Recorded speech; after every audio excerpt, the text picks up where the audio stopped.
எல்லாருக்கும் வணக்கங்க. இன்றைக்கி நான் வந்து புளியோதரை, அதாவது வந்து புளி சாதம் செய்வோம் இல்லையா, அதற்கான பேஸ்ட் வந்து எப்படி பண்ணலாம் அப்படின்னு வந்து சொல்லித்தர போகிறேன். வாங்க வீடியோக்குள்ளே போகலாம். அதாவது ஒரு தக்காளி இருக்குது இல்லைங்களா, அந்த அளவுக்கு வந்து புளியை நல்லா வந்து ஊற வச்சு நல்லா அந்த புளியை வந்து கரைச்சி எடுத்து வச்சுருக்கேன் நல்லா. அப்புறம் வந்து உப்பு தேவையான அளவு, தாளிக்கிறதுக்கு வந்து கடுகு, உளுத்தம்பருப்பு, கடலைப்பருப்பு 3 1/2 டீஸ்பூன் எடுத்துருக்கேன். அப்புறம் கறிவேப்பிலை தேவையான அளவு, அப்புறம் வந்து குண்டு மிளகானாலும் பரவாயில்ல, பெரிய மிளகானாலும் பரவாயில்ல. தாளிக்கிறதுக்கு வந்து ஒரு 4-5 மிளகா, அப்புறம் வந்து வேர்க்கடலை, வறுத்த வேர்க்கடலை வந்து ஒரு 50 கிராம், அதாவது ஒரு கைப்பிடி அளவு எடுத்திருக்கேன். அப்புறம் எண்ணெய் தேவையான அளவு, நல்லெண்ணெய் தாங்க எடுக்கணும் இதுக்கு, அப்போ தான் நல்லாயிருக்கும் இது.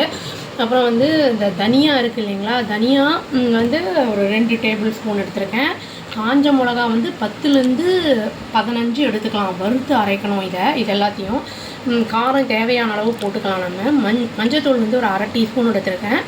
மிளகு, சீரகம் 2 1/2 டீஸ்பூன். வெந்தயம் வந்து தேவையான அளவு, அதாவது கொஞ்சமாக போட்டுக்கணும். ரொம்ப போட்டோன்னா வந்து அது ஒரு மாதிரி கசப்பு தன்மை வந்துடும்.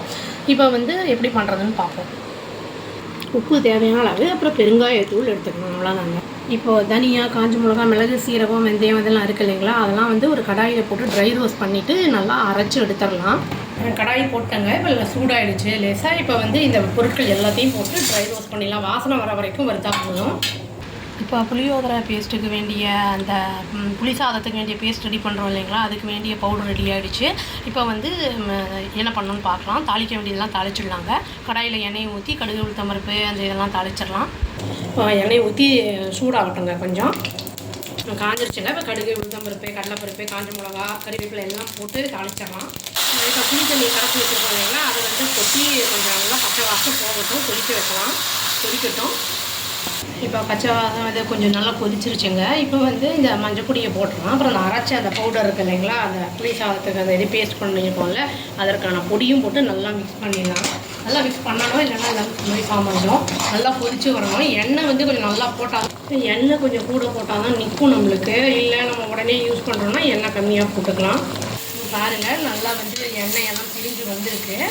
அப்புறம் கொஞ்சம் தேவையான அளவு உப்பு போட்டுக்கலாம். வேர்க்கடலை வந்து கடைசியில் தான் போடுறேன். கல்லுப்பு போட்டால் நல்லது, கல்லுப்பு இல்லைங்கிறதுனால நான் இதே போடுறேன். பெருங்காயம் கொஞ்சம் போட்டுக்கலாம். அப்படியே பெருங்காயம் வந்து கொஞ்சமாக போட்டிருக்கேன். அப்புறம் வந்து வேர்க்கடலை வந்து கடைசியில் போட்டால் க்ரன்ச்சியாக இருக்கும், நல்லாயிருக்கும். வேணும்னா கொஞ்சம் எண்ணெய் வேணும்னா ஊற்றிக்கலாம். ஊற்றி ஆஃப் பண்ணிட்டேங்க. இப்போ இது ஆறினா இனியும் கெட்டிப்படும். அது நல்லா வந்து தண்ணி இல்லாத ஏர்டைட் கண்டெய்னரில் போட்டு வச்சோன்னா மாதக்கணக்காக அப்படியே இருக்கும், நல்லாயிருக்கும். தயிர் சாதம், இட்லி, தோசை, அப்புறம் புளி சாதத்துக்கு வந்து சாதம் மட்டும் வச்சுட்டு இதை பரட்டி போட்டால் நல்லாயிருக்கும். எவ்வளோ வேணுமோ அவ்வளோ போட்டுக்கணும். இப்போ வேர்க்கடலை வந்து போட்டிருக்கேங்க, கொஞ்சம் இனி கொஞ்சம் வேணும்னாலும் போட்டுக்கலாம் நம்ம. இப்போ வந்து அதை ட்ரான்ஸ்ஃபர் பண்ணிடலாம் பவுலுக்கு.